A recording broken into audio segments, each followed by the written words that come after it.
Do you struggle with your anxiety when you're going to bed and need other people to be around you so that you're not alone?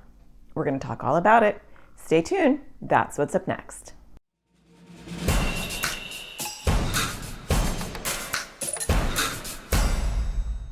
Hi, my name is Natasha Daniels. I'm a therapist. I make videos for people with anxiety or OCD. And today I want to talk to you about a really common struggle for anybody with anxiety or OCD and some people without. And that is the fear of going to sleep alone. And specifically, I want to talk to you today about the fear of being alone because you're not safe. But before I get started, don't forget to subscribe, hit the bell so you get notified because I do make new videos every Thursday. Okay, so confession. I have an anxiety disorder myself. I have had it my whole life. I have social anxiety and generalized anxiety. And when I was a kid, I slept with my sheets up here so that nobody could hurt me. I know it was irrational. And I worried every night that someone was going to break in and that someone was already in my house. And I didn't have parents or people who would sleep with me, but I never tackled that fear. And a lot of kids, it's super common, go to sleep at night feeling like they are about to be in a dangerous situation. Is that you? When you go to sleep at night and the lights go off, if you're alone, does your brain instantly think that you're not safe? Somebody could be in the house. Somebody's going to break in. Somebody's going to hurt you. And what that does to your body is your body doesn't receive that as a possibility. It receives it as a probability, which means it is likely this is going to happen and I need to prepare. And so when you're laying there and you have these upsetting, anxious thoughts that you're not safe, your body responds and it pumps adrenaline in your body so that you can run. It hyper-focuses your ears and your senses for things around the house. That's why at night, all of a sudden, you can hear creaks and sounds that you never noticed during the day. Why? Because in that moment, your body is in panic and it's hyper-focusing. And so when we think we are under attack, our body is there to protect us. And so it pumps a lot of blood through our body, our heart is going, and our senses get very, very sensitive and strong. So you hear every little sound. And guess what? It's really hard to go to bed when that adrenaline is pumping and you think that there's a bad guy in your house, right? And so you sleep with one eye open. And the only thing that would help is if you felt like someone else was with you to keep you safe. Does that sound familiar? That was familiar for me my entire life. Nobody slept with me, but I often had my sister in my room. But what happened is as I got older, there were a lot of times where I had to sleep on my own in life. When I went to college, there were times where I had to sleep on my own. In my life, in my adult life, there's lots of times where I have to sleep alone. Now, currently, I sleep alone. And it took me a long time to get used to that because when that first happened, I was like this. And I was living as if something bad had already happened and I was just waiting for me to discover it. Is that you? So how do we fix that? Because ultimately, we want to have the skills and tools to be able to sleep on our own, to be able to go to bed on our own. But more importantly than that, because that's really not the issue, the more important issue is thinking that you are in a life-threatening, dangerous situation when you're not. And so a lot of times our brain likes to play this game of you are in this situation versus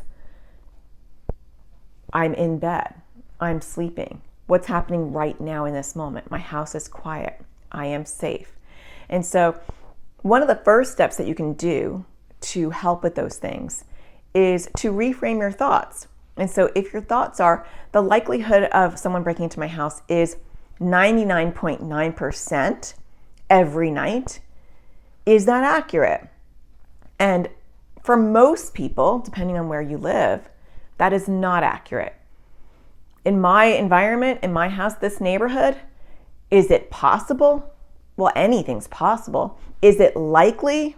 It's very unlikely. So do I want to live 365 days a year as if someone is breaking into my house and traumatize my brain, traumatize my nervous system, get really bad sleep, and sleep like this and be like, whew, I survived another night, when the percentage is so tiny in reality.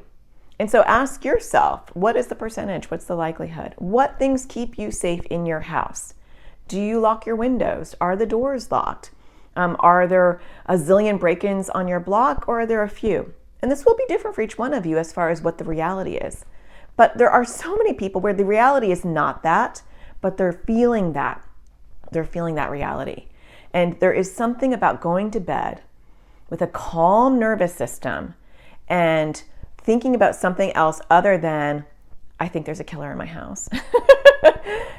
That really helps your mental health, because when you can go to sleep with a calm nervous system, with no adrenaline pumping, no cortisol going throughout your body, these are stress hormones, and being calm and having a more fitful sleep, because a lot of people will wake up in the middle of the night and they're back like that, right? Or you're hypersensitive, so you're listening for sounds even when you sleep. So the first step is actually reframing your understanding of your safety at home. Because when you start to really feel safe in your home and you acknowledge, I'm going to let this all go, I'm going to feel safe in my home. It's out of my control. The doors are locked. The windows are locked. Percentage-wise, very, very tiny. I'm going to let go of this because there's no point in worrying about it in that moment. When you do that, you have less of an uphill battle to calm your nervous system than when you don't do that. The second step I want to mention is changing the channel in your brain before you go to bed. Because if you're going to sleep with the thought of, is someone out to get me? What was that creak? What was that sound? Did my loved one leave my room because I need them to protect me? Are they going to come and check on me? If I wake up in the middle of the night, am I going to go back and sleep with them? Because I can't be alone. Spoiler alert, they don't really protect you. It may feel better to not be alone, and I totally get that. I do like to sleep with my dog. But the reality is they're not preventing anything bad from happening, because the likelihood of something bad happening is really tiny, thankfully, hopefully, right? So change the channel in your mind is also helpful. Listen to sleep stories. You can find them on the Calm app or Headspace app, or find another app that has sleep stories or sleep meditations. And those things can be very soothing and change the channel in your brain. So when you're going to sleep, you're focusing on that story or on that meditation and not on what was that sound. It is also good to use like white noise, or the sleep story can drown out any perceived noise that your ears are going to hone in on and fixate on. Like, what was that? Do I hear it again? What was that sound? Because that's what I used to always do. And I've worked really hard on it, sadly, as an adult, recently in the last 3.5 years after my husband passed away. And I, for the first time in my life, really was sleeping on my own. There was a brief period of time in my life that I was sleeping on my own for maybe less than a year in a different chapter of my life. And now I'm finding that I'm sleeping on my own. And it was so hard. Even as an adult, it was really hard for me 3.5 years ago when that happened, because I was so used to sleeping like this if I wasn't next to somebody. The good news is 3.5 years later, I sleep relaxed. I put a lot of stuff in place. I calm myself. I think of other things before I go to bed. I know that I'm safe in the house. I remind myself why I'm safe in the house, and I let it go. It took some time and it took some work, but my sleep is so much better. I'm in a better mood. My anxiety is less during the day because I'm getting enough sleep and I'm getting a solid sleep. That takes time and practice, but I hope that this YouTube video can just spark some interest in making an effort to take those first small steps to get your sound sleep, because sleep is really important. And in our lifetime, we're not always going to be right next to somebody, and you never know, right? So build up those skills one small step at a time so that you can feel really safe in your sleep.